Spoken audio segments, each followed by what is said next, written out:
Jaganmohan Reddy police అధికారులు బట్టలు తీసి నిలబడతాను, ఉద్యోగాలు తీసేస్తాను అని మాట్లాడటం అసలు కరెక్టేనండి? పోలీసు వ్యవస్థ లేకుండా ఏ గల్లీలో అయినా సరే, ఏ స్టేట్లోనైనా సరే, ఏ నాయకుడైనా కూడా బయటికి రాగలుగుతారా?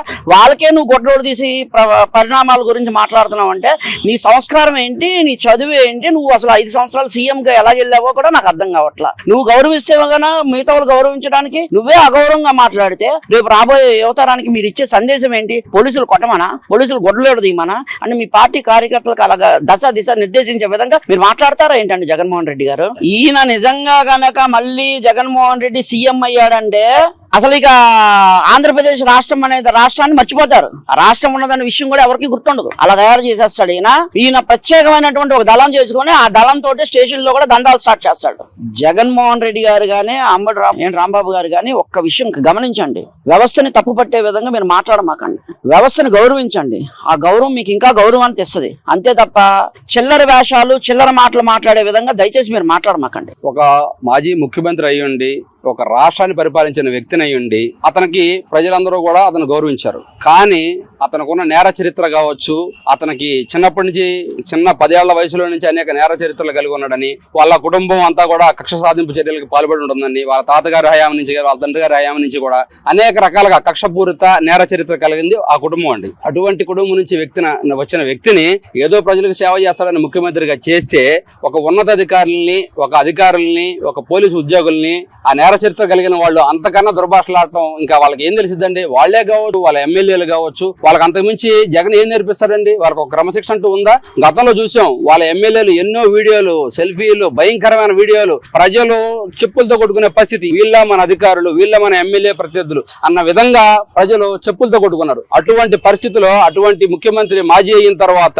పిచ్చెక్కి ఒక అధికారుల్ని ఈ విధంగా తిట్టడం, దుర్భాషలాడటం ఎంతవరకు సమంజసం అంటే ప్రజలు ప్రతిదీ కూడా గమనిస్తా ఉన్నాడు. జగన్మోహన్ రెడ్డిగా 11 సీట్లు కూడా రానియకోకుండా ఈ రాష్ట్రాన్ని నుంచి ఎవరైతే అధికారులు ఉన్నారో వాళ్ళని ఏ విధంగా అయితే బట్టలు తీసి కొడతామన్నారో అదే జగన్ జరుగుతుందని చెప్పి మేమందరం కూడా దాన్ని, అతను తిట్టిన మాటలను కానీ మేమందరం కూడా ఖండిస్తున్నాం. జగన్ స్వచ్ఛందంగా ప్రతి అధికారికి వ్యక్తిగతంగా అతను క్షమాపణ చెప్పాల్సిన అవసరం మాజీ ముఖ్యమంత్రికి అతనికి ఎంతైనా ఉంది. ఈ జగన్మోహన్ రెడ్డి అన్నాడు ఒక దొంగల బ్యాచ్. ఈ దొంగలకి ఏంటంటే ఎంతసేపు క్లైమ్ చేయాలన్న ఆలోచన తప్ప ప్రజలకు న్యాయం చేసే ఆలోచన లేదు. ఏమంటే చిన్న పిల్లోడికి కూడా ఈ రోజు అవగాహన ఉంది ఏంటన్నది. పోలీసు వాళ్ళంటే ప్రజల కోసం బతికే వాళ్ళు. వర్షం వచ్చినా ఎండొచ్చినా వాళ్ళు అలాగే డ్యూటీ చేస్తా ఉంటారు. ఏ డిపార్ట్మెంట్ లో కూడా అంత కష్టం ఉండదు. అలాంటి వాళ్ళని మనం ఎలా చూసుకోవాలండి? కామన్ మ్యాన్ లాంటి నాలాంటి ఇంత ఆలోచన ఉందంటే ఒక మాజీ సీఎం ఏ రేంజ్ లో ఆలోచించాలి? అలాంటి ఆలోచించకుండా ఇలాంటి మాటలు మాట్లాడుతున్నాడంటే వాళ్ళు ఒక క్లైమ్ ఆలోచన ఉన్న బ్రెయిన్ అండి వాళ్ళది. వాళ్ళు రాజకీయాలకు పనికిరారు. నాకు తెలిసి 1 తప్పు 2 తప్పులు 3 తప్పులు ఎవడైనా చేస్తాడు. జీవితాంతం ఆడి జీవం ఉన్నంతసేపు వాడు తప్పులే చేస్తుంటే వాడు మనిషి కాదు.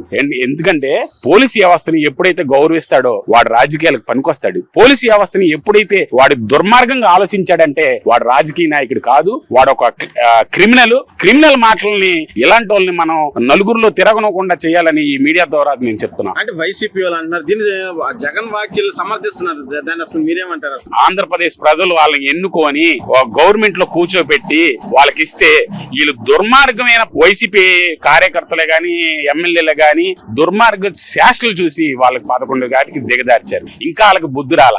అంటే వీళ్ళందరూ కూడా జగన్మోహన్ రెడ్డి ఏ మైండ్ లో ఉన్నారో అలాగే ఉన్నారు తప్ప ప్రజలకి హెల్ప్ ఏంటండి? రానున్న తరానికి మెసేజ్ ఇచ్చేది అదే. పోలీసు వాళ్ళకి బట్టలు కూడా తీసుకొడతానంటే ఏంటది? ఎంత తప్పండి అది. అసలు మామూలుగా అయితే వీళ్ళని బట్టలు కూడా తీసుకొట్టాలా. కానీ ఆంధ్రప్రదేశ్ ప్రజలు ఓటుతో బుద్ధి చెప్పారు. వాళ్ళకి ఇంకా తెలుసుకోపోతే రానున్న రోజుల్లో లేలికి వెళ్లాల్సి వస్తుంది. ఎందుకంటే ఒక వ్యవస్థను మాట్లాడేటప్పుడు నిన్ను చూసి ఇంకొకటి మాట్లాడకూడదు. అలా అంటే నిన్ను చూసి మాట్లాడాలని నువ్వు తయారు చేస్తున్నావు అంటే ఆంధ్రప్రదేశ్ ప్రజలకి ఏం చేద్దాం? నువ్వు ఒక రాక్షసులాగా తయారు చేద్దామనా? రానున్న రోజుల్లో అన్ని కంట్రీలు ఎంత ఫాస్ట్ గా వెళ్తాయి, జపాన్, సింగపూర్, అలాంటి ఆలోచనలు లేవా మీకు? ఆంధ్రప్రదేశ్ ప్రజలంతా అడుక్కు తిని నువ్వు మాత్రం పారిపోవచ్చు వేరే దేశాలకి. అలాంటి మైండ్ వాళ్ళకి దగ్గర కూడా రానివ్వరండి ప్రజలు.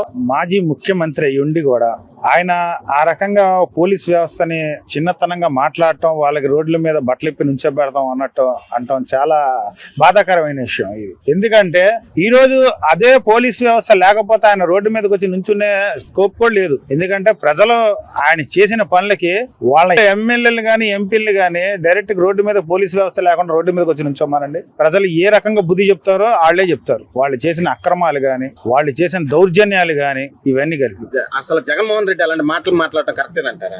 ఏ రకంగా కరెక్ట్ అంటామండి? అసలు ఇప్పుడు పోలీసు వ్యవస్థ ఉండి ఇప్పుడు ప్రజలు ఎవరికి వాళ్ళు ప్రశాంతంగా ఇళ్లలో పడుకుంటున్నారంటే దానికి అర్థం ఏంటి? పోలీసు వ్యవస్థ ఉన్నందుకే కదా. అంతేగాని పోలీసు వ్యవస్థ వాళ్ళే లేకపోతే ఎలాగా? ఇప్పుడు కొంచెం మంది వైసీపీ నేతలు గాని, అంబటి రాంబాబు లాంటి వాళ్ళు ఇలా అంటున్నారు, తప్పుడు కేసులు పెట్టారు కాబట్టి మా నాయకుడు ఆ మాట అన్నాడు, అది ఇదని మాట్లాడుతున్నారు. ఏమన్నా తప్పుడు కేసులు ఎక్కడ పెట్టారు? మీరు చేసిన దౌర్జన్యాలు, అక్రమాలు వాటినే కదా, అయ్యే కదా తీసుకుంటారు. అంటే మీరు దౌర్జన్యాలు చేసినా, అక్రమాలు చేసేసినా, కబ్జాలు చేసేసినా సరే వదిలేస్తే మీకు మంచోళ్ళు, లేకపోతే పోలీసు వ్యవస్థ అనేది దుర్మార్గులు, దుష్టులు, వాళ్ళని నడి రోడ్డు మీద బట్టలు నిప్పదీసి నుంచో పెడతాం అని అంటారా? అంటే పోలీసు అధికారులు ఇప్పుడున్న గవర్నమెంట్ కి కొమ్ము కాస్తుంది, అది ఇదని మాట్లాడుతున్నారు దాని మీద. అంటే లాస్ట్ టైం ఆయన సీఎం గారు ఉన్నప్పుడు కూడా మరి పోలీసు వ్యవస్థ ఆయన చెప్పినట్టు విన్నారు కదా, అంటే అప్పుడు చేశారు. మరి అప్పుడు ఏమనుకోవాలి? మరి ఇప్పుడు ఆయన కొమ్ము కాశారని అనుకోవాలా? వైసీపీ నేత కార్మూరి మాజీ ఎమ్మెల్యే ఆయన అంటున్నాడు, ఈ నెక్స్ట్ మా గవర్నమెంట్ వస్తే గుంటూరు నుంచి అవతల నరుకుతాం, యువతల నుంచి యువతలు ఉన్న వాళ్ళందరూ తన్నుతామని మాట్లాడటం కరెక్టేనంటారు? అసలు అవునండి. ఇంకెందుకు వాళ్ళని నరుక్కుంటూ పొమ్మని చెప్పండి. ఎందుకంటే మరి వీళ్ళు రౌడీలా రాజకీయ నాయకులు అర్థం అంటే ప్రజలకి ఏమన్నా చేద్దాము, ప్రజలను బాగు చేద్దాము, లేదా ఆంధ్రప్రదేశ్ ని బాగు చేద్దామని కాదు. వీళ్ళు ఎంతసేపు వాడిని నరికేస్తాను, వీడిని నరికేస్తాను, ఈ రాజకీయ రౌడీ రాజకీయం చేసుకుంటూ పోతే ఇంకెందుకు? ఆ మాత్రం ఓట్లు కూడా నాళ్ళే వేసేసుకొని వాళ్ళని నరికేసుకోమానండి. ప్రజలు కూడా ఉండటం ఎందుకు? ఇంకా జనం ఉమ్మేస్తున్నారు. జగన్మోహన్ రెడ్డి మాటలు విని జనం ఉమ్మేస్తున్నారు. చిచ్చి ఇలాంటి వాళ్ళ ఇన్నాళ్ళు ముఖ్యమంత్రిగా పెట్టింది, మళ్ళీ ఇతను వచ్చి పోలీసుల్ని బట్టలు ఉడదీసి కొడతాడా, ఉద్యోగాలు తీసేస్తాడా? నేను ఒక పోలీసు మహిళ చెప్పింది, అంటే పోలీసుల్లో మహిళలు ఉంటారనేటువంటి ఇంకిత జ్ఞానం కూడా లేకుండా మాట్లాడుతూ ఉన్నాడు. పోలీసులు కూడా, పోలీస్ సంఘం కూడా తీవ్రంగా విమర్శించింది. నేనేం చెప్తున్నానంటే పోలీస్ అధికారులకి, పోలీస్ సంఘానికి, ఉద్యోగులు అధికారుల సంఘానికి మీరు అతని మీద కేసు వేయండి.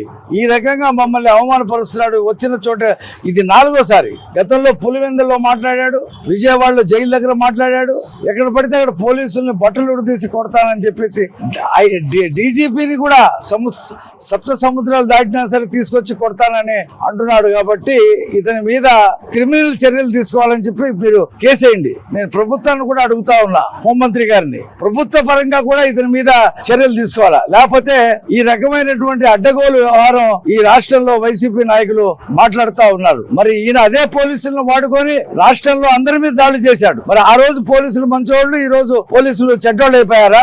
జగన్మోహన్ రెడ్డి, నువ్వు అనుకుంటున్నావేమో మళ్ళీ నేను ముఖ్యమంత్రి అవుతాను, ఈ పోలీసులను బట్టలు ఉడదీస్తాను, కొడతాను, ఇంకో 30 ఏళ్ళు కూడా నువ్వు ముఖ్యమంత్రి కావు.